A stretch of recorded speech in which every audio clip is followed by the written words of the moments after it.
Michael Kitsis, partner and director of wealth management for Pinnacle Advisory Group and co-founder of XY Planning Network. The evolution of a career of a financial planner is kind of an interesting thing. In our early years, it's all about the technical stuff. You just want to make sure we understand how tax laws work and how retirement strategies work, and that's all the focus.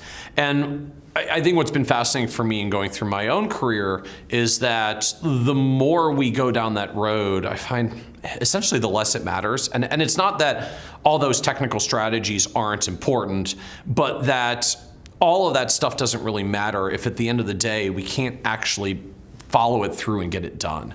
And I think what's impacted me the most as an advisor over the years is just really learning and appreciating how challenging it is for all of us to just change our behavior and do something different, whether it's trying to break a smoking habit or trying to eat less and exercise more, or trying to spend less and save more. And so, I think probably the biggest piece of advice to young me coming in is you spend your time on all that technical stuff. You do need to know it so that you give the right advice, but understand at the end of the day that it's not just about knowing the answer, but about being able to actually convince clients to follow through on the advice.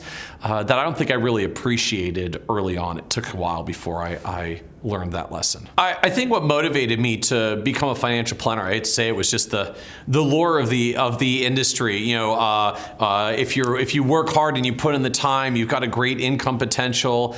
I was graduating from college. That sounded like a great job opportunity. Off I went. I had no idea really what I was getting into, and what I found over the years of doing this is that it's such a rewarding job for just helping people get their financial lives in order, which for a lot of them just helps them get their lives in order because money weaves through everything that we do.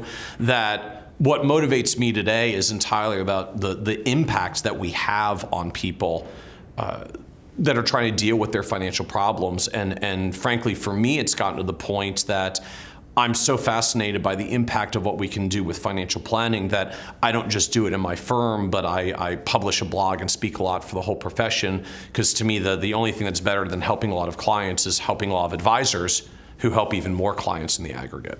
I'm not even sure when the crossover moment was that I figured out how much I enjoy doing this. I suppose in retrospect, it was at some point about 4 or 5 years in when I was working just huge hours. I was at a firm that was going through a massive growth cycle, and so it was like all hands on deck, 80-hour work weeks for the better part of a year.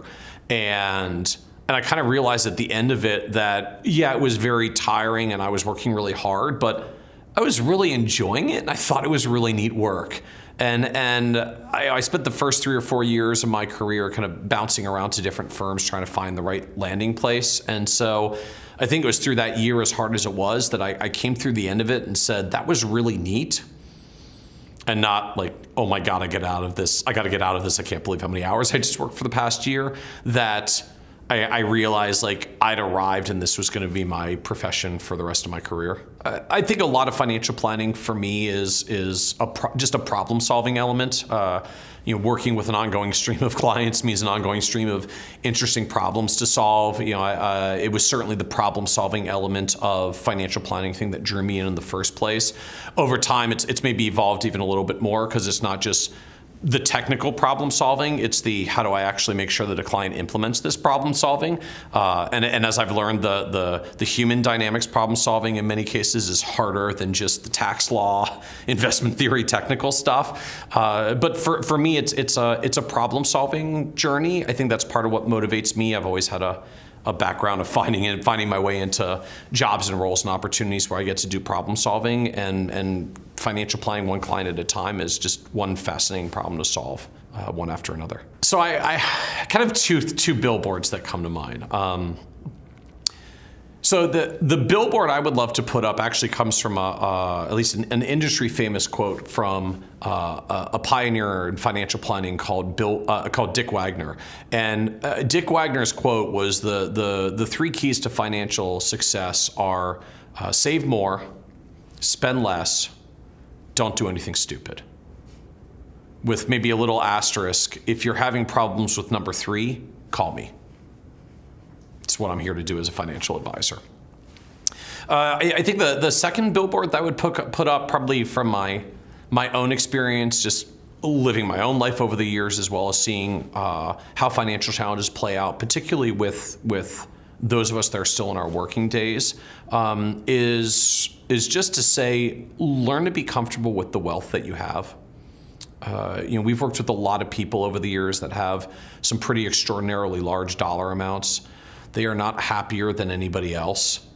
I think a lot of the time we get so focused on trying to grow and move to the next level and the next dollar and the next thing to buy, and then just find the happiness doesn't come when you get there, that most of the clients that we see that are the happiest, almost regardless of where they are on the wealth spectrum, they're happy when they get comfortable at the level of wealth that they're at and just enjoy the lifestyle that they can have there.